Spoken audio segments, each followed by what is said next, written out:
that team. And this is probably a good time to roll into a 3-point plan for the season. You know, fixing the defense, that's one of my points, and we'll talk about that real quick. It's not just good enough to roll the balls out there and have Josh Allen put the Superman cape on every single game, right? Like you've got to at some point provide some resistance on defense. Now they brought in Von Miller and he got hurt, and that was a big part of the reason why I believe they had such a hard time getting to Joe Burrow in that playoff game. But then again, injuries are going to happen on a year in, a year out basis, right? So like you've got to somehow overcome that. Now moving forward, like you said, I don't know who they're gonna pick to replace Leslie Frazier, but whoever it is, that person has to step up big time. Now, my other 2 points. You've got to draft a guard in the first round, in my opinion. Like you have to go offensive line, and you'll see a lot of this offensive line help. Matriculating through our what you call it analysis today, just because a lot of these teams do need some offensive line help. So it's a little too early to start doing mock drafts and stuff like that. So I'm not gonna go deep into like who they should be drafting. I do have one name in mind that I want to throw out there, and it's by the name of Osiris Torrance. He's a guard out of Florida, and he would do the trick. He would be the guy that would really help out, not just in the pass protection, but also in the run protection as well. And my last point to kind of somehow, my 3-point plan, the last point would be to somehow balance out the offense, right? It's either drafting a running back or retooling the offensive brain trust, whether it's bringing in somebody to help out Ken Dorsey, whatever you can do to somehow lighten the load of Josh Allen, that's key in all this. Oh, for sure. And, I'm glad you said the offensive line, because I think they're going to have to do that in the draft, because if the Bills are going to have to figure out, this cap situation, because right now the numbers escaping me, but I believe they are over the cap by a pretty decent amount of money.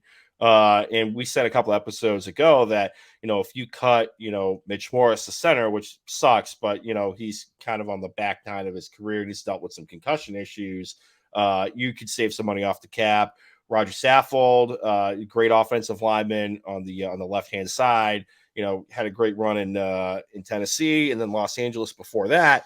But that's going to be potentially another cap casualty as well, too. You can get young, cheaper, help in the draft, then by all means, you're definitely going to need that, because there have been times where the offensive line has struggled per se in pass protection, and then in the running game as well, too. To kind of piggyback off your, the offensive balance, I said it 3 episodes ago, you need to swing for the fences at this point, because the championship window for this team is rapidly closing. Mm-hmm. And I say you go out and you get yourself. I think they might have peaked already.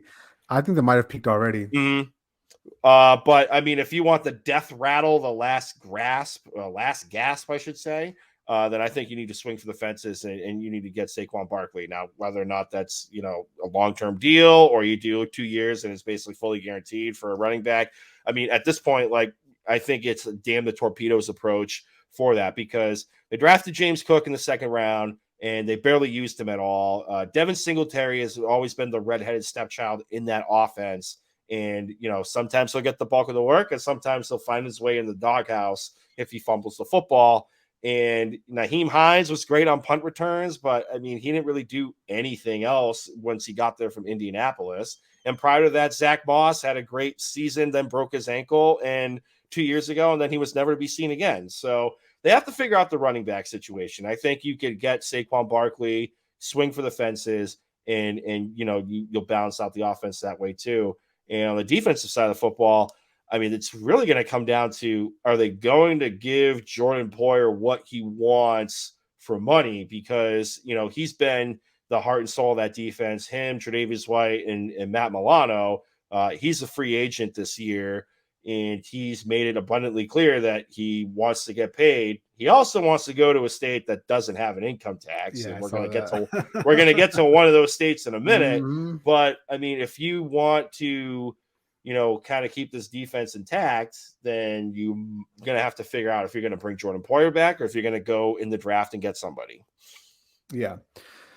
So what the Bills got to do moving forward, and I am one of the guys that they've already peaked. I think they're on the downward trajectory next year. And I mean, we've had this conversation before that, if this team gets off to a rocky start, it could all implode, and it could all basically come apart at the seams. Now, what has to happen going forward? The Buffalo Bills have to radically change how they construct their teams, because now the cap hit for Josh Allen goes from 16 million to 39 million. That's massive, because now that means you've got to start hitting on draft picks at a alarming clip. Like basically every single draft pick you have, you've got to hit on it, because now that money that is being tied up in Josh Allen's contract, you can't go out there and buy free agents. You can't go out there and get a Von Miller anymore. Like you've got to basically find talent from within in the draft and basically develop that talent. Now, have they done a good job at that so far? Spotty, right? I mean, they're not like the 49ers or not like that, but they're not the worst as well. They're not the worst out there as well. They're somewhere in the middle. So I think that's going to be key in their approach to team building in the next, I would say, 2 or 3 years. Mm-hmm. No doubt.